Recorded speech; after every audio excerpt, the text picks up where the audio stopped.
நமஸ்காரம். Welcome to Saradha சமையல். நான் சாரதா. இன்றைக்கி சாரதா சமையலை நம்ம பார்க்க போகிறது வெங்காய பரோட்டா. இந்த வெங்காய பரோட்டாக்கு மேல் மாவு வந்து நான் கோதுமை மாவில் பண்ண போகிறேன்.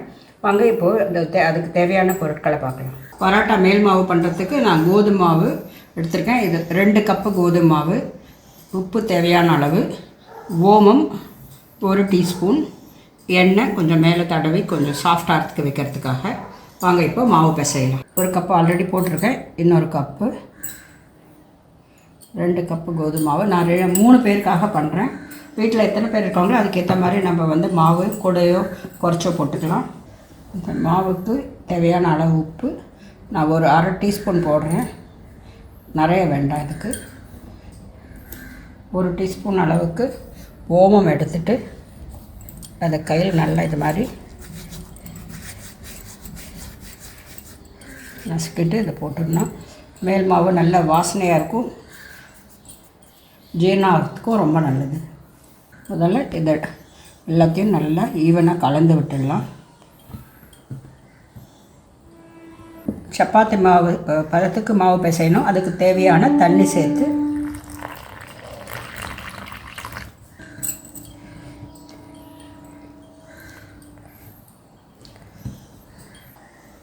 அப்பப்போ கொஞ்சம் தண்ணி சேர்த்து மாவு பிசைஞ்சிக்கணும். மாவு இந்த மாதிரி பதத்துக்கு பிசைஞ்சிட்டு மேலே கொஞ்சம் எண்ணெய் தடவி ஒரு 1/2 மணி நேரம் ஊற வச்சிடணும். நான் 1 டேபிள் ஸ்பூன் அளவுக்கு எண்ணெய் விட்டு அது ட்ரை ஆகாமல் இருக்கும். மாவு இதில் கொஞ்சம் ஊறினா நல்லா சாஃப்டாக வரும். இது இப்படியே இருக்கட்டும். 1/2 மணி நேரம் கழித்து பார்க்கலாம். ஆனியன் பரோட்டா, வெங்காய பரோட்டா பண்ணுறதுக்கு முதல்ல வெங்காயத்தை வந்து நான் 5 வெங்காயம் எடுத்து நீல வாக்கில் கட் பண்ணி வச்சுருக்கேன். அதில் கொஞ்சம் உப்பு போட்டிருக்கேன். ஒரு 10 நிமிஷம் ஊறணும். அது இல்லாமல் நம்மளுக்கு என்னென்ன தேவைன்னு பார்க்கலாம். வறுத்த சீரகப்பொடி, வறுத்த தனியா பொடி, ஆம்ச்சூர், மஞ்சப்பொடி, சுக்கு பொடி, மிளகாய் பொடி, இது வந்து பீஸா மிக்ஸ். இது வந்து கொஞ்சம் நல்ல டேஸ்ட் கொடுக்கும். அதுக்காக இது வந்து கார்லிக் பவுடர். நான் வந்து சுக்கு பொடியும் கார்லிக் பொடியும் சேர்க்குறேன். இஞ்சி பூண்டு பேஸ்ட் இருந்தால் அதை சேர்த்துக்கலாம். அப்புறம் அவல் ஒரு சின்ன கப்பு, 1/4 கப்பு இருக்கும். இதை வந்து பவுடர் பண்ணிக்கணும். இதை பவுடர் பண்ணி கொண்டு வந்துட்டு அதுக்கப்புறம் இதை ஸ்டஃபிங் ரெடி பண்ணிக்கலாம். வெங்காயம் நல்லா ஊறி பாருங்கள், கலர் கூட மாறிடுது. நல்லா ஊறி இருக்குது. இப்போ வந்து இதை நல்லா பிழிஞ்சி எடுத்துடலாம்.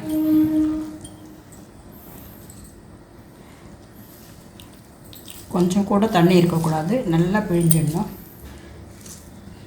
நம்ம வந்து இந்த ஸ்டஃபிங் வந்து பச்சையாக தான் பண்ண போகிறோம்.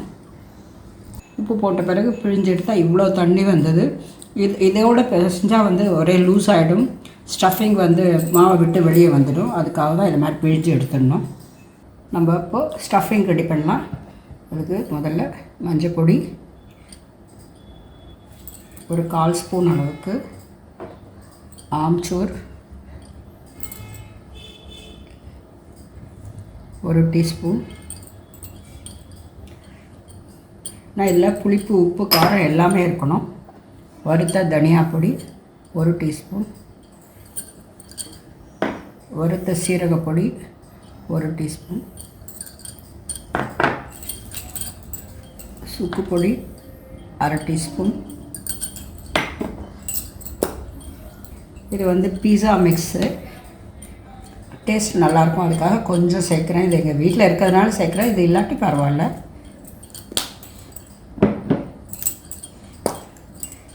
Garlic powder, ginger garlic paste இருந்தால் சேர்த்துக்கலாம்.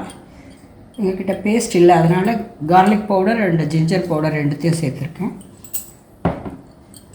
இப்போது இதுக்கு தேவையான அளவு காரம். இப்போ இது எல்லாத்தையும் நல்லா செஞ்சு வச்சுக்கணும்.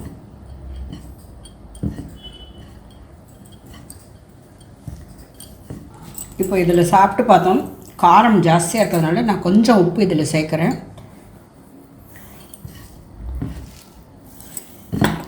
இதில் ஆம்ச்சூர் போட்டிருக்கோம், காரம் போட்டிருக்கோம்.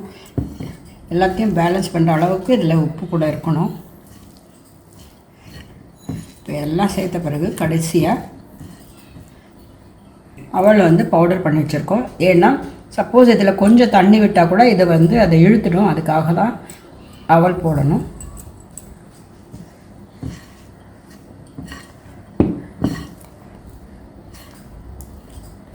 பரோட்டா மாவு பிசைஞ்சு வச்சு 1/2 மணி நேரம் ஆகிடுச்சு.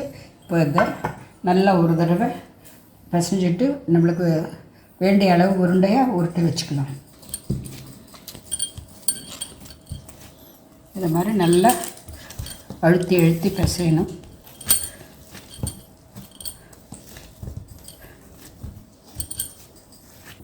இந்த மேல் மாவு ரெடி ஆகிடுது. இப்போ வந்து இதை நம்மளுக்கு பரோட்டாக்கு கொஞ்சம் நிறைய பெருசாக தான் இருக்கணும். அதுக்காக மாவு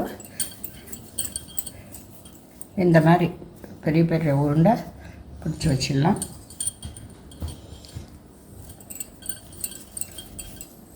நான் 2 கப்பு மாவு போட்டதுக்கு நல்லா 6 உருண்டை வந்திருக்கு. இப்போ இதை எல்லாத்தையும் ஓரமாக வச்சுட்டு ஒரு உருண்டை எடுத்து நம்ம பரோட்டா பண்ணி ஸ்டஃப் பண்ணலாம்.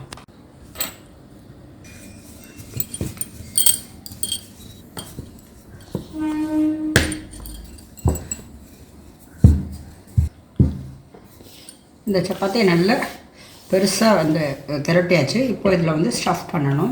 இது மேலே கொஞ்சமாக எண்ணெயை விட்டுட்டு இது மேலே லைட்டாக எண்ணெய் தடவிருக்கேன். இது மேலே நான் பண்ண ஸ்டஃபிங் ஃபுல்லாக ஸ்ப்ரெட் ஆகிற மாதிரி போடணும்.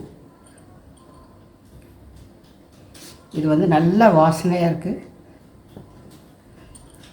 பரோட்டா முடிஞ்ச பிறகு பார்த்தா இன்னும் டேஸ்டியாக இருக்கும்னு நினைக்கிறேன். எவ்வளோ ஸ்டஃபிங் வேணால் அவ்வளோ பண்ணிக்கலாம். ஒரு தின் லேயர் ஃபுல்லாக எல்லா இடத்துக்கும் வர மாதிரி ஸ்ப்ரெட் பண்ணி விட்டுடலாம். இப்போ வந்து இதை ரோல் பண்ணணும். நல்லா டைட்டாக ரோல் பண்ணணும்.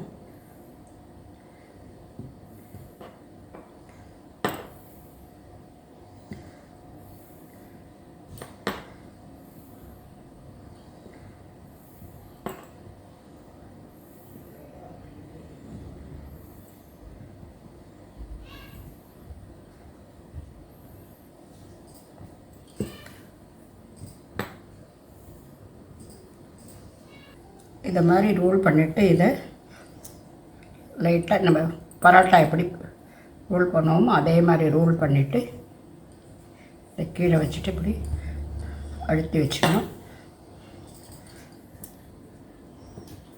இதே மாதிரி இன்னொன்று பண்ணிடலாம்.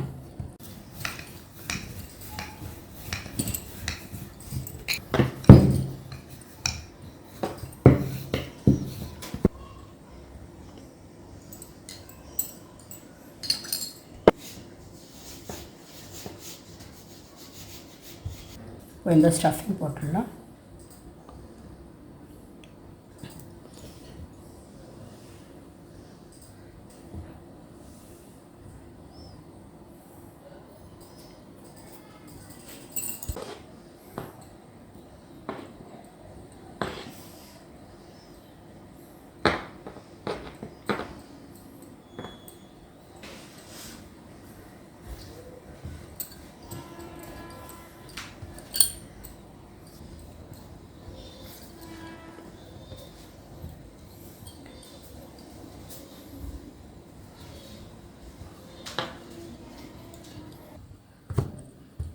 நான் பரோட்டா பண்ணுறதுக்கு ஸ்டவ் பற்ற வச்சு தவா போட்டிருக்கேன். அது சூடாகிட்டே இருக்கட்டும். அதுக்குள்ளே நான் இதை தட்டிடுறேன்.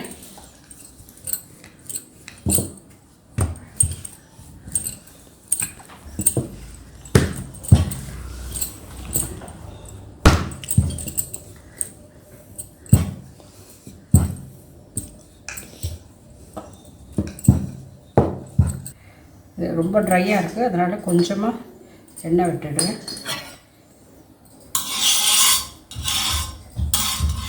தவா நல்லா சூடாகிடுத்து. இந்த பரோட்டாவை போட்டுடலாம். இது வந்து கொஞ்சம் மீடியம் ஃப்ளேம் தான் இருக்கணும்.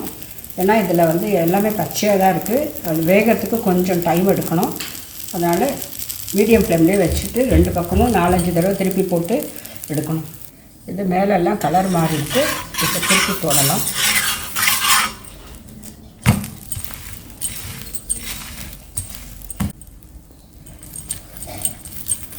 நான் எண்ணெய் போடுறேன். வேணும்னா நெய் போட்டுக்கலாம்.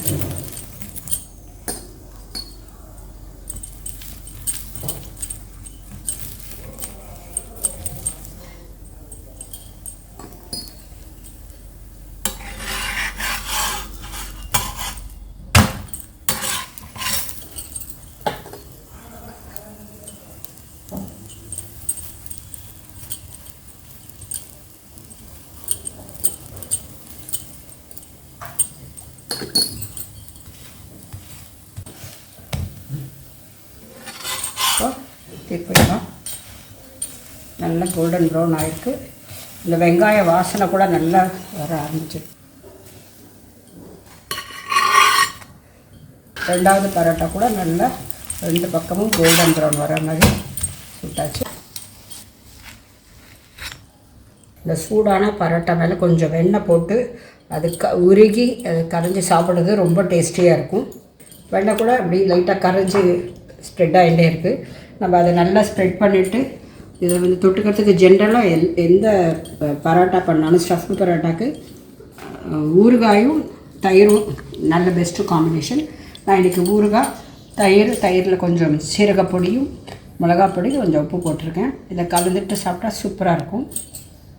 இந்த வெங்காய பரோட்டா அதுவும் நான் கோதுமை மாவில் பண்ணியிருக்கேன். ரொம்ப நல்லா வந்திருக்கு.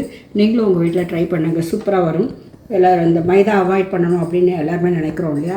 ஸோ நீங்கள் இந்த கோதுமை மாவில் நல்லா ஒரு 1/2 ஹவருக்கு மேலே ஊற வச்சா நல்லா ஈஸியாக திரட்ட வருது. சூப்பராக இருக்குது. டேஸ்ட்டும் ரொம்ப நல்லாயிருக்கும். நீங்கள் கட்டாயமாக உங்கள் வீட்டில் ஒரு தடவை ட்ரை பண்ணுங்கள். இந்த ஆனியன் பரோட்டா வீடியோ உங்களுக்கு பிடிச்சிருக்குன்னு நினைக்கிறேன். பிடிச்சிருந்தால் மறக்காமல் லைக் பண்ணுங்கள், கமெண்ட் பண்ணுங்கள். இந்த வீடியோவை எல்லாருக்கும் ஷேர் பண்ணுங்கள். இன்னொரு வீடியோவில் உங்களை நான் சந்திக்கிறேன். நன்றி, வணக்கம்.